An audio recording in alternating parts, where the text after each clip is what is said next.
नमस्कार, अस्सलाम वालेकुम, गुड मॉर्निंग। कॉस्ट की कैलकुलेशन के बाद हम आज लेकर आए हैं लीन फिलॉसफी। लीन फिलॉसफी एक कॉस्ट सेविंग टूल्स है। ये बताता है हमें कि किस तरह से हम प्रोडक्शन के सभी स्टेप से, सभी प्रक्रियाओं से वेस्ट को कैसे बाहर निकालें। तो आइए देखते हैं कि ये क्या कहता है।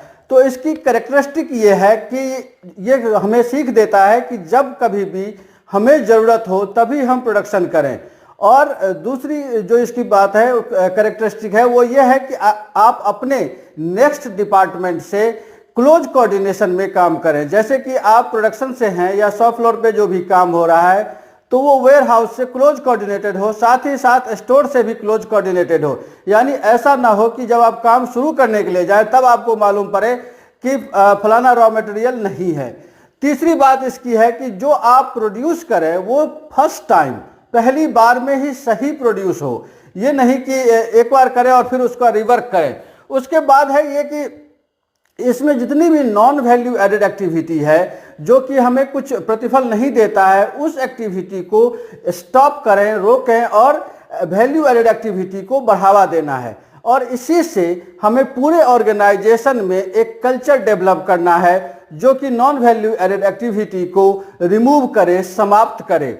अब ये करते कैसे हैं और क्यों करते हैं? तो इसमें सबसे पहले जो बात बताई जाती है कि ये क्या कम करता है, तो ये कॉस्ट को कम करता है, डिफेक्ट्स को कम करता है, लीड टाइम जिसके लिए कि आप जैसे कोई प्रोडक्शन की लीड टाइम है 8 आवर्स, तो आप 7 आवर्स 55 मिनट में आप करें, ना कि 8 घंटे 5 मिनट में करें।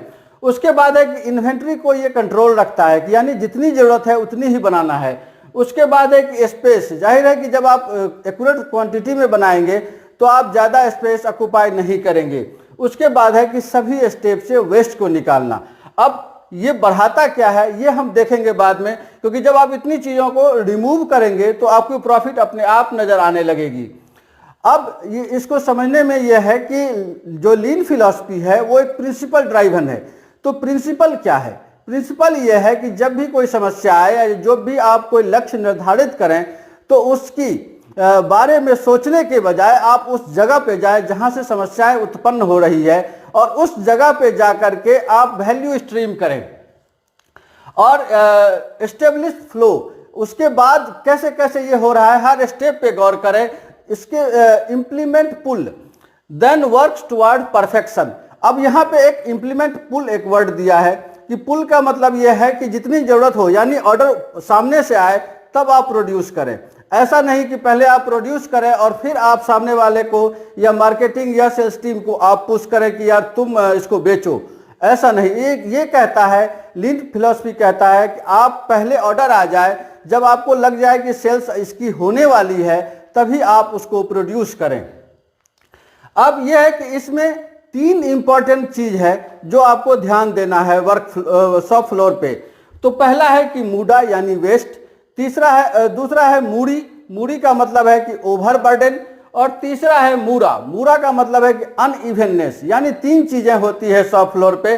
सबसे पहला होता है कि वेस्ट सभी स्टेप में होते हैं, सभी प्रोसेस में होते हैं। उसके बाद है कि ओवरबर्डन, जो कहते हैं कि ये जितने शॉप फ्लोर पे लोग हैं उनमें से कुछ लोग ऐसे हैं जिसको कि बहुत सारा काम दे दिया जाता है, उन पे बहुत सारा भरोसा करता है कंपनी, और फिर वो जब ओवर बर्डन उसके ऊपर होता है तो वो मिस्टेक करता है, तो उसे हमें अवॉइड करना है। तीसरा है कि अनइवननेस का मतलब है कि सपोज करें कि लाइन में 10 आदमी है तो उसमें से 4 आदमी पे ज़्यादा लोड है और 6 आदमी पे कम है, जो कि जो 4 आदमी जिस पे ज़्यादा लोड है उनको जो साइकोलॉजी है वो इम्पेक्ट करता है, उससे हमारी प्रोडक्शन खराब हो सकती है, तो इसे अवॉइड करना है।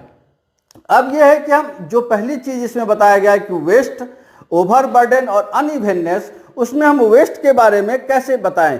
तो वेस्ट जो हमें लीड टाइम ब्रेकडाउन की तरफ ले जाता है, लीड टाइम को अचीव करने में प्रॉब्लम करता है, उसको हम पहले देखते हैं। तो जैसे हम डाउन टाइम कहते हैं, इसमें 8 लेटर हैं, उसी तरह से 8 वेस्ट होते हैं। तो पहला है कि टैलेंट का मतलब यह है कि जितने भी लोग हमारे पास काम करते हैं उनकी कैपेसिटी के अनुसार आप उसको जॉब दें। अक्सर ऐसा देखा गया है कंपनियों में कि 70% लोग अपने टैलेंट का उपयोग नहीं कर पाते हैं, यूज नहीं कर पाते हैं, यानी जितनी उनकी क्षमता है उस क्षमता का उपयोग हो ही नहीं पाता है।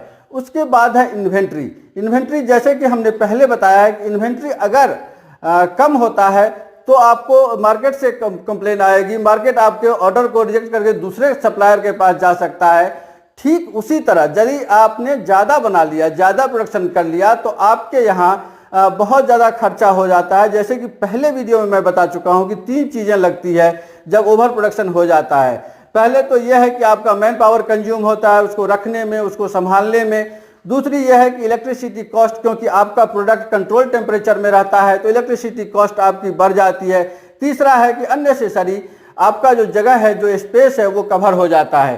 तो इसलिए हमें इन्वेंट्री पे एक्यूरेसी पर ध्यान देना है। उसके बाद है कि मोशन। मोशन का ये है कि बहुत सारे इक्विपमेंट होते हैं कि बेवजह चल रहे होते हैं। जैसे कि आप 4-5 लाइन चला रहे हैं, ऑपरेट कर रहे हैं और किसी वजह से एक लाइन रुक गया तो आप प्रोडक्शन को दूसरे लाइन पे शिफ्ट करते हैं, लेकिन जो पहली वाली लाइन है उस पर बहुत सारे इक्विपमेंट रनिंग कंडीशन में ही छूट जाते हैं, तो उसको कहते हैं कि मोशन। या कभी कभी ऐसे होता है कि जब सामान आप शिफ्ट कर रहे होते हैं तो आपका फोर्कलिफ्ट वही मतलब इधर से उधर चल रहा होता है, जिसकी कोई उपयोगी नहीं है, जिसका कोई रिजल्ट नहीं है।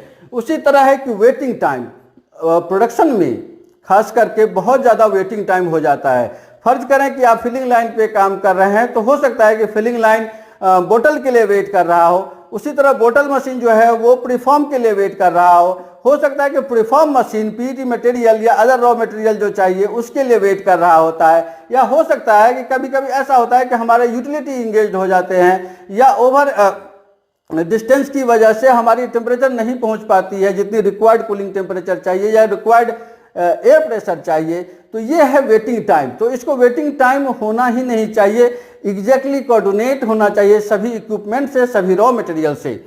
उसके बाद है ट्रांसपोर्टेशन। ट्रांसपोर्टेशन इंपॉर्टेंट इसलिए हो जाता है कि जब कभी भी आप प्रोड्यूस कर लेते हैं, प्रोडक्शन के बाद एग्जैक्ट लोकेशन यानी कस्टमर तक पहुंचने के बीच का जो ट्रांसपोर्टेशन है वो सबसे इंपॉर्टेंट चीज़ है कि आपको प्रोडक्ट जो लाइफ साइकिल है और जो स्टोरेज स्पेस है उस जगह पे एग्जैक्टली टाइमली पहुंच सके। फिर है डिफेक्ट। डिफेक्ट जैसे मैंने कहा पहले कि सभी स्टेप में है, ऐसा नहीं कि एक स्टेप में है और एक स्टेप में नहीं है। तो जब डिफेक्ट की बात होती है तो इसमें आपका रेगुलेशन, कंट्रोल्ड और रेगुलर चेकिंग होते रहना चाहिए। फिर ओवर प्रोडक्शन, जैसे ओवर इन्वेंट्री है उसी तरह ओवर प्रोडक्शन है, तो इस पे भी आपको हमेशा कंटिन्यूसली कॉन्शियस रहना है। उसके बाद है ओवर प्रोसेसिंग। बहुत सारा चीज़ ऐसे होते हैं कि जिसकी 45 मिनट की टाइम है कि इतने में तैयार हो जाना चाहिए, लेकिन किसी वजह से वो 1 घंटा चला जाता है, तो उसको हम कहते हैं कि ये जो 15 मिनट है इसमें सारे रिसोर्सेज आपके खराब हुए, सारे रिसोर्सेज आपके एक्स्ट्रा लग गए। सो हमें ओवर प्रोसेसिंग को रोकना है। तो ये हमारे सारे डाउन टाइम है। अब जैसे एग्जाम डिफिनीशन में मैंने बताया था कि lean principle driven tool based philosophy, तो प्रिंसिपल आपने देखा। अब है कि टूल, तो इसके टूल्स क्या क्या हैं। तो टूल्स में 5 टूल्स मेजर हैं, जिसके कि पहला है 5S, दूसरा है पोके योके, थर्ड है कि विजुअल मैनेजमेंट, चौथा है काइजन और 5वां है टोटल क्वालिटी मैनेजमेंट, TQM। सो अब देखते हैं 1 by 1। अब पहला है 5S। 5S की वीडियो मैं ऑलरेडी बना चुका हूं, लेकिन 5S समझने के लिए यह है कि शॉप फ्लोर मैनेजमेंट की एक प्रक्रिया है जो कि हमें डिजायर्ड रिजल्ट की तरफ प्रोसेस करता है, डिजायर्ड रिजल्ट की तरफ उत्प्रेरित करता है। ये सभी काम का जो आप शॉप फ्लोर पे कर रहे हैं उसका बेस है, इसके बगैर कोई सिस्टम इम्प्लीमेंट नहीं हो सकता। इसलिए जिन लोगों को 5S के बारे में डिटेल में जानकारी है चाहिए वो हमें डिस्क्रिप्शन में मैं लिंक दे रहा हूं, इस लिंक पे जाके विजिट जरूर करें। उसके बाद है दूसरा कि पोके योके। पोके योके एक जापानीज टर्म है जिसका मतलब इंग्लिश में बताया गया है कि मिस्टेक प्रूफिंग। मिस्टेक प्रूफिंग वो चीज़ है कि जैसे हम क्वालिटी एश्योरेंस कहते हैं, उसी तरह से यह है कि मिस्टेक हो नहीं, इसके लिए हमें क्या क्या सिस्टम चाहिए, क्या क्या ज़रूरत की चीज़ें हैं, उसको आप पहले इम्प्लीमेंट करें, तब आप प्रोडक्शन स्टार्ट करें।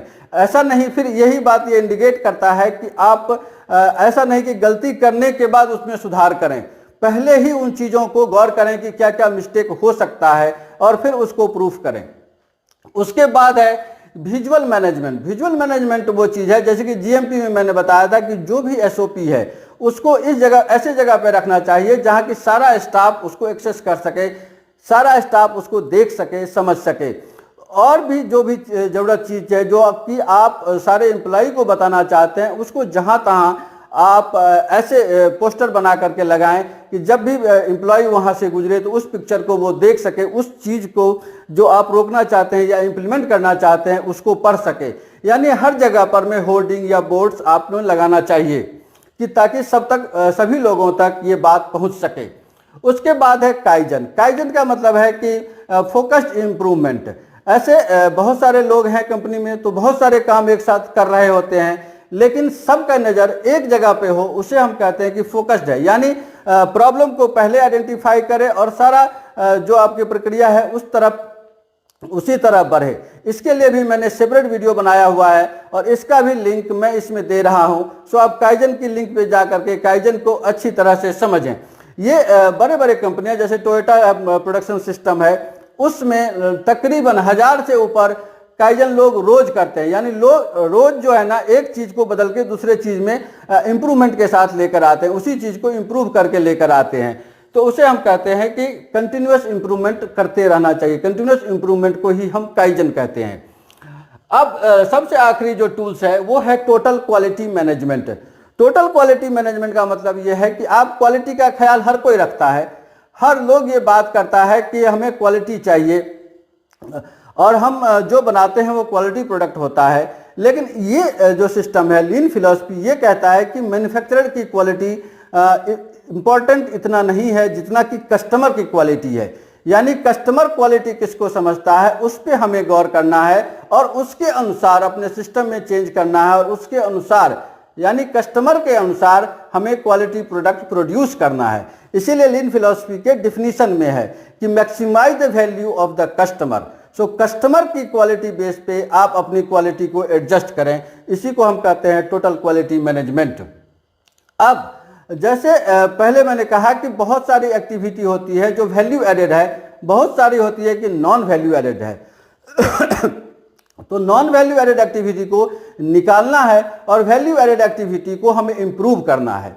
लेकिन हमें ये समझना है कि हम किसको कहेंगे कि वैल्यू एडेड एक्टिविटी है। तो इसके लिए यहाँ पे 3 क्राइटेरिया दिया गया है। तो पहला ये चीज़ है कि जो आप वैल्यू ऐड करते हैं उससे प्रोडक्ट में कोई यूनिकनेस आना चाहिए, कोई चेंज आना चाहिए, या वो उससे पहले कभी हुआ नहीं था उसको आप लेकर आ रहे हैं। तो पहली क्राइटेरिया ये है। दूसरी क्राइटेरिया ये है कि ये पहले टाइम हो रहा हो और करेक्ट हो रहा हो।